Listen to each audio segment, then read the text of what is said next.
It all started, not with a bang, but a whisper. Not in the government corridors, nor the towers of Wall Street, but in a small corner of the web.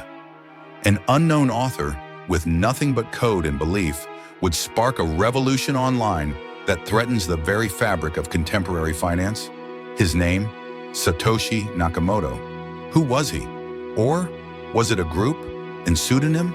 A legend? To this day, nobody is entirely certain. But what we do know is this. Satoshi didn't merely invent a new form of money, he invented a movement, a rebellion, a decentralized revolution against centuries of centralized tyranny. This is the tale of Bitcoin, the digital phoenix that has emerged from the ruins of economic despair, the enigmatic code that has unsettled the world's financial elite, and the technology that could set the course for the future of civilization. But to comprehend Bitcoin, we have to look back to where it all began. Not with Bitcoin, but with the collapse of the system that Bitcoin was intended to bring down. It was in 2007 that the world was on the brink of an abyss. What had started as a housing issue in the US had soon developed into a full-blown global financial collapse. Banks failed, markets plummeted, families became homeless, pension funds were depleted. This was the 2008 global financial crisis, and it revealed something sinister at the core of the system: greed, corruption, and unbridled power. Governments scrambled to rescue the same institutions responsible for the meltdown. In the United States, banks such as Goldman Sachs and JP Morgan were given billions in taxpayer-backed lifelines. Regular people looked on in horror as their money disappeared while the perpetrators went free, more often than not with a bonus. Faith in the conventional monetary system was shattered. That was when the world was ready for something new, something bold, something impossible. That something was Bitcoin, but the idea of digital cash did not materialize out of thin air. To appreciate Bitcoin's brilliance, we have to trace the origins of the idea back decades prior to Satoshi ever typing a line of code. In the 1980s and 90s, long before Bitcoin, a community of digital activists known as the cypherpunks existed. They were hackers, cryptographers, and mathematicians who thought that privacy was a human right and that technology could defend it. They spoke to each other via mailing lists. Their chat wasn't technical, it was philosophical. They envisioned a world where governments and corporations could follow every transaction, control every money flow, spy on every citizen. Their answer? Cryptography. From this group emerged great ideas and inventions: public-private key encryption, anonymous remailers, secure messaging protocols. They weren't even attempting to defend information. They were attempting to construct a new world. A few even tried to create digital money. David Chaum, the inventor of digital cash, developed eCash in the 1980s. Wei Dai developed B-Money, a digital currency concept. Nick Szabo designed BitGold, a decentralized currency concept with uncanny similarities to Bitcoin. Hal Finney, a distinguished cryptographer and early enthusiast, also experimented with reusable proofs of work, a precursor to Bitcoin. Each of these efforts paved stones on the road that Satoshi would later take, yet none of them addressed an essential issue. How can you avoid double spending in the absence of a central authority? It was this problem, still not solved, that Satoshi solved. On October 31st, 2008, barely a month after Lehman Brothers went down, a note popped up on a cryptography mailing list. "I've been working on a new electronic cash system that's fully peer-to-peer, with no trusted third party. Satoshi Nakamoto." Tacked to that note was a PDF, Bitcoin, a peer-to-peer electronic cash system. It was just 9 pages, but those 9 pages would revolutionize the world. The Bitcoin white paper outlined an extraordinary system where people could send cash to one another directly, without banks, without governments, without middlemen. The innovation? A blockchain, a shared ledger that was kept by a decentralized network of computers, all acting together to validate transactions and come to an agreement without trust. The brilliance of Bitcoin wasn't merely technical, it was philosophical. It integrated computer science, game theory, economics, and political rebellion into one beautiful system. But Satoshi didn't leave it there. He activated the Bitcoin network just a few months after. January 3rd, 2009. The Genesis block of Bitcoin, block 0, was mined. It had a message. The Times, March 1, 2009, Chancellor on brink of second bailout for banks. That was the Times of London headline that day. It wasn't a date stamp. It was a statement, a protest, a declaration. Satoshi was explaining to us why Bitcoin was here exactly. The Genesis block couldn't be spent. It was a symbol, a monument to the purpose of Bitcoin. By now, Bitcoin had no value in money terms. It was simply code on a couple of computers. But for the people who knew what it was making history. Satoshi spoke through forums and emails, responded to queries, fixed the code, invited early adopters. One such was Hal Finney, the very same cryptographer of the cypherpunk movement. On January 12, 2009, Satoshi sent 10 Bitcoins to Finney. It was the first ever Bitcoin transaction. Satoshi's vision was now alive, but the rest of the world had no idea what was coming. It was simple to mine Bitcoin in 2009 and 2010. With a basic computer, you could earn hundreds of BTC within a day, but there was still no exchange, no price, and almost no recognition. Bitcoin lingered in a surreal state, existent and non-existent. It possessed no market value, but to the few that believed in it, it was worth more than all the money in the world. Then one day everything changed. The $1 Million Pizza. May 22, 2010 was the day when programmer Laszlo Hanyecz offered 10,000 BTC to anyone who would order 2 pizzas for him. Someone accepted the offer. And voila, Bitcoin had a price in the real world. 10,000 BTC for $41 of food. Those coins today would be worth more than $600 million. That day went down as Bitcoin Pizza Day, and it established that Bitcoin was spendable as money. Things snowballed after that. The initial Bitcoin exchange, Mt. Gox, was started in 2010. Developed by Jed McCaleb, later a Ripple co-founder, Mt. Gox would come to transact more than 70% of all Bitcoin volume. The price of Bitcoin rose from pennies to 10 cents, and then $1. More individuals began mining. Sites such as Bitcoin Talk were abuzz. Libertarians, hackers, geeks, all attracted to this virtual revolution. And Satoshi disappeared. In April 2011, Satoshi made his last post. "I've moved on to other things. It's in good hands." Then he disappeared. No one heard from him again. He left behind a legacy and about 1 million Bitcoins untouched to this day. Speculation about his identity exploded. Was he Nick Szabo, the creator of BitGold? Was he Hal Finney, the first recipient? Was he an NSA program? Was he a group of people? None of these theories were ever confirmed. The legend of Satoshi is one of the most persistent and alluring aspects of the Bitcoin saga. Satoshi's vanishing act did not, however, bring Bitcoin to an end. Quite possibly it saved it. Without a leader, no company, and no singularity of failure, Bitcoin was effectively decentralized. By 2011, Bitcoin had serious momentum, not only with freedom dispensing tech nerds, but with the underworld. On the Tor network, a new type of marketplace was born, the Silk Road. It was Amazon for illicit items, drugs, counterfeit documents, stolen data, all purchased with Bitcoin. The site was operated by an enigmatic character named the Dread Pirate Roberts. The government was appalled. Bitcoin, they asserted, was the currency of criminals. But to libertarians everywhere, the Silk Road wasn't a drug bazaar. It was an experiment, a demonstration of how Bitcoin could be used to get around government control. In 2013, the Silk Road was shut down by the FBI and its creator was arrested, Ross Ulbricht. They took more than 144,000 Bitcoins, worth billions today. Ross was given a life sentence in prison without parole. To this day, his fans claim he was a political prisoner, a beacon of the conflict between freedom and authority. And Bitcoin? It just continued to expand. With the Silk Road closure, most thought that Bitcoin would implode, but instead it did the opposite.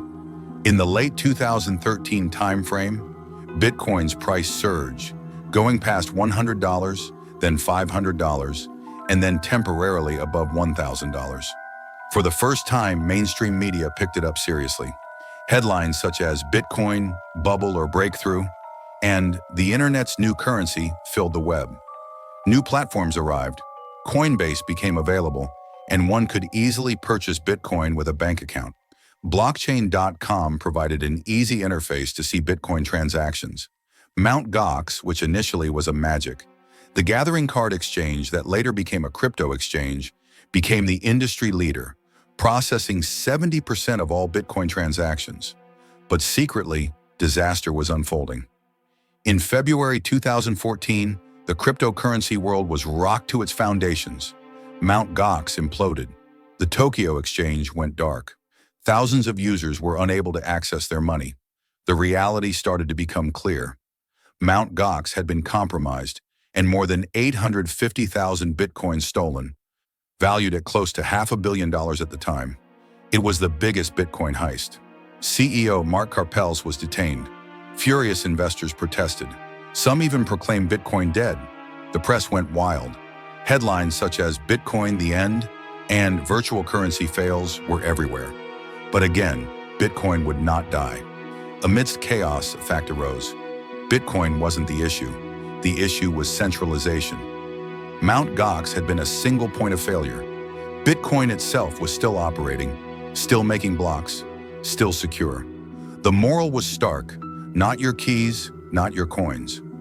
As Bitcoin grappled with the wake of Mt. Gox, a new generation of digital currencies started to emerge. The abbreviation altcoins, alternative cryptocurrencies, came into existence. Some notable examples: Litecoin, for speedier transactions; Ripple, XRP, with an emphasis on banking integrations; Dogecoin, originally a joke, but it took off; Ethereum, a whole different type of crypto altogether. Ethereum, created by Vitalik Buterin in 2015, brought the concept of smart contracts, programmable contracts on the blockchain. It wasn't only a currency, it was a platform. This was the beginning of something new. Crypto wasn't money anymore. It was a technology platform. Decentralized apps, dApps, initial coin offerings, ICOs, and DeFi were on the horizon. By 2016, the Mt. Gox wounds were forgotten. Bitcoin was climbing steadily again. Behind the scenes, developers were arguing about how to scale the network. Bitcoin had expanded, and its block size limit resulted in slow transactions and steep fees. Two factions developed. Big blockers believed in expanding block size for speed. Small blockers believed in off-chain solutions, such as the Lightning Network. This civil war resulted in a schism.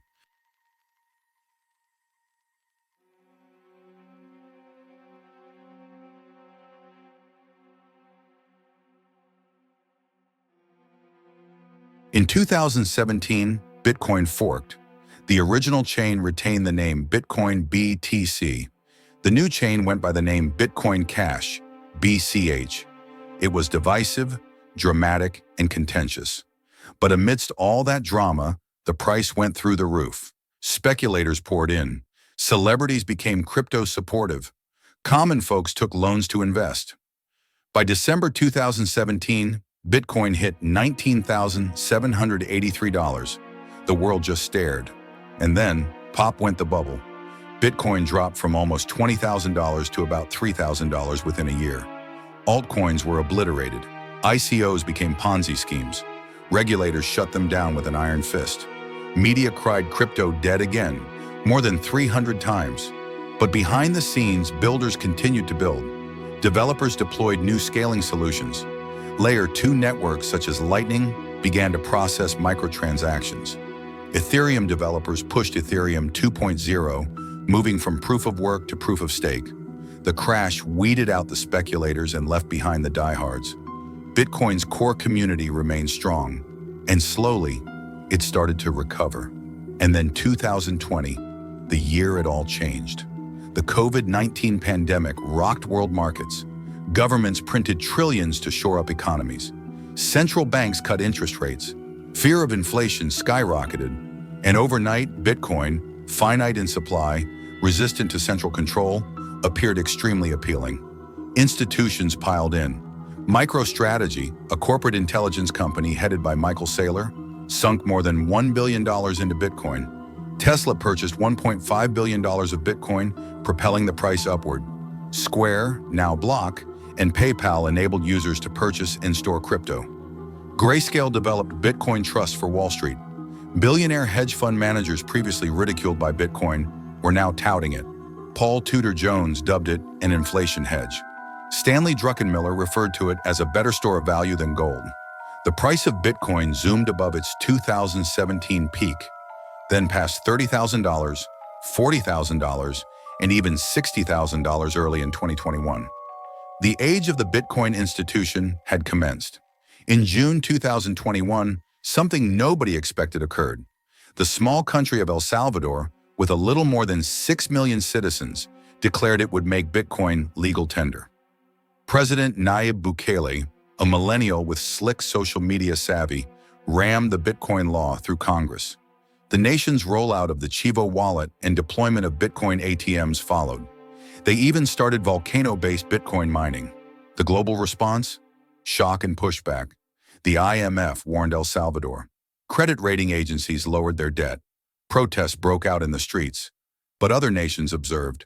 Some legislators in Brazil, Paraguay, and Nigeria started proposing Bitcoin-friendly bills. For the first time, Bitcoin was no longer solely a tool of individuals.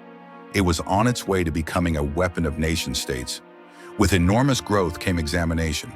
China outlawed Bitcoin mining in 2021 due to energy concerns. The US SEC started targeting foreign crypto exchanges and tokens it labeled securities.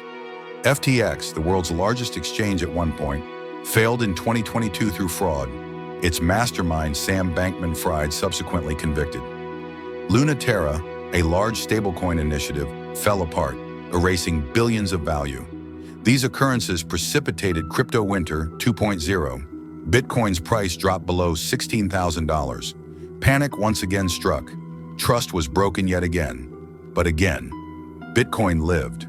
Not all coins did. Many altcoins disappeared into thin air. But Bitcoin, strong, decentralized, and leaderless, remained the cornerstone of the crypto universe.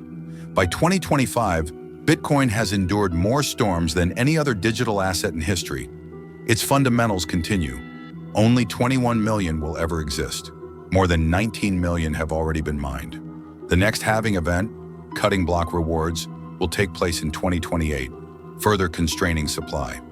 Inflation-burdened countries such as Argentina, Turkey, and Lebanon have witnessed Bitcoin adoption rapidly increase. Africa dominates peer-to-peer usage of Bitcoin. US ETFs and regulated exchanges are bringing Bitcoin within reach of traditional investors. But challenges remain. Will governments try to ban or heavily regulate Bitcoin? Will central bank digital currencies, CBDCs, compete with it? Can Bitcoin scale for mass global use? Will the mystery of Satoshi Nakamoto ever be solved? Bitcoin today is more than just money. It is an idea, an open, decentralized, incorruptible ledger of truth. And that idea is more powerful than any government. Bitcoin was born in rebellion, matured through crisis, and rose through chaos. It has been pronounced dead more than 470 times, but each time it has returned stronger. It's more than money. It's freedom, transparency, and hope. In a world suffocating under censorship, surveillance, and inflation, no one owns it.